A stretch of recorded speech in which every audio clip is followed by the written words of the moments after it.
Because you've got to make a move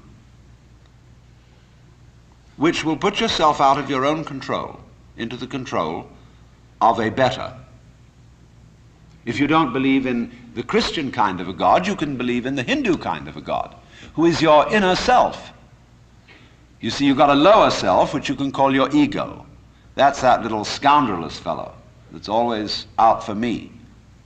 But behind the ego, there is the Atman, the inner self, the inward light, as Quakers would call it, the real self, the spirit, which is substantially identical with God. So you've got to meditate in such a way that you identify with your higher self. Now, how do you do that? Well, you start by watching all your thoughts very carefully, watching your feelings, watching your emotions, so that you begin to build up a sense of separation between the watcher and what is watched, so that you are, as it were, no longer carried away by your own stream of consciousness. You remain the witness, impassively, impartially, suspending judgment and watching it all go on.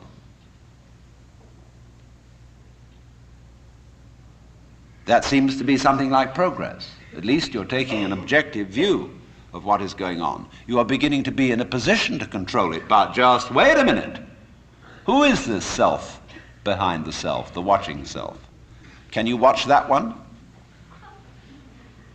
It's interesting if you do, because you find out, of course, that this is just as the problem of grace is nothing more than a transposition of the first problem. How am I to be unselfish? By my own power. It becomes, how am I to get grace by my own power? So in the same way, we find that the watching self, or the observing self, behind all our thoughts and feelings, is itself a thought. That is to say, when the police enter a house in which there are thieves, the thieves go up from the ground floor to the first floor. When the police arrive on the first floor, the thieves have gone up to the second, and so to the third, and finally out to the roof. And so when the ego is about to be unmasked, it immediately identifies with the higher self. It goes up a level, because the religious game is simply a refined and highbrow version of the ordinary game. How can I outwit me? How can I one-up me? So,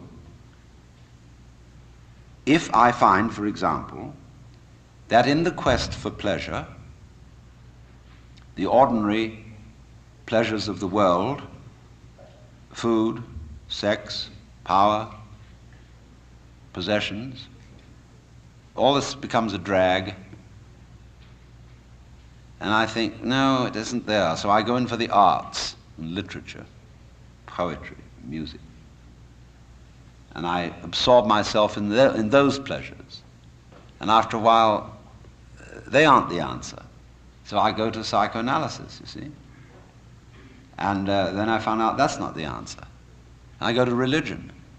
But I'm still seeking what I was seeking when I wanted candy bars.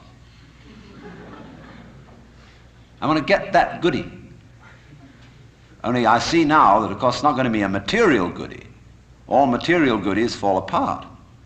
But maybe there's a spiritual goodie that's not going to fall apart. But in that quest, the quest is not different from the quest for the candy bar. Same old story, only you've refined the candy bar and made it abstract and holy and blessed and so on. So it is with the higher self. The higher self's your old ego. And you sure hope it is eternal, indestructible and all-wise. But then the great problem is how to get that higher self working. How does it make any difference to what you do and what you think? I know all kinds of people who've got this higher self going, practicing their yoga, but they're just like ordinary people, sometimes a little worse. And they can fool themselves. They can say, for example, well, my point of view in religion is very liberal. I believe that all religions have divine revelation in them, but I don't understand the way you people fight about it. You fight and say that we Jehovah's Witnesses have the real religion. Others say, well, we Roman Catholics have it. And the Muslims say, no, it is in the Quran, and this is the right way. And somebody else gets up, and he may be a rather highbrow Catholic, and say, well, God has given the Spirit through all the traditions, but ours is the most refined and mature. And then somebody comes along and says, well, as I said, they're all equally revelations of the divine. And in seeing this, of course, I'm much more tolerant than you are. You see how that game is going to work? See, I could take this position. Supposing you regard me as some sort of a guru, and you know how gurus hate each other. They're always putting each other down. And I could say, well, I don't put other gurus down. See, that outwits all of them. See, we're always doing that. We're always finding a way to be one up. And by the most incredibly subtle means. So you see that, you see? And you say, I realize I'm always doing that. Now tell me, how do I not do that? I say, why do you want to know?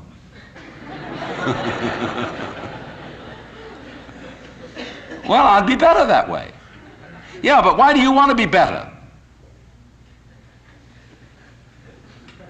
You see, the reason you want to be better is the reason why you aren't. Shall I put it like that? We aren't better because we want to be. Because the road to hell is paved with good intentions.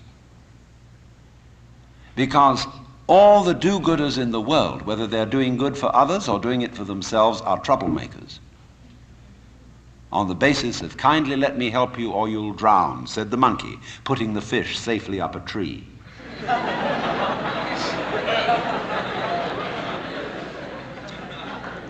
We white Anglo-Saxon Protestants, British, German, American, have been on a rampage for the past 100 or more years to improve the world.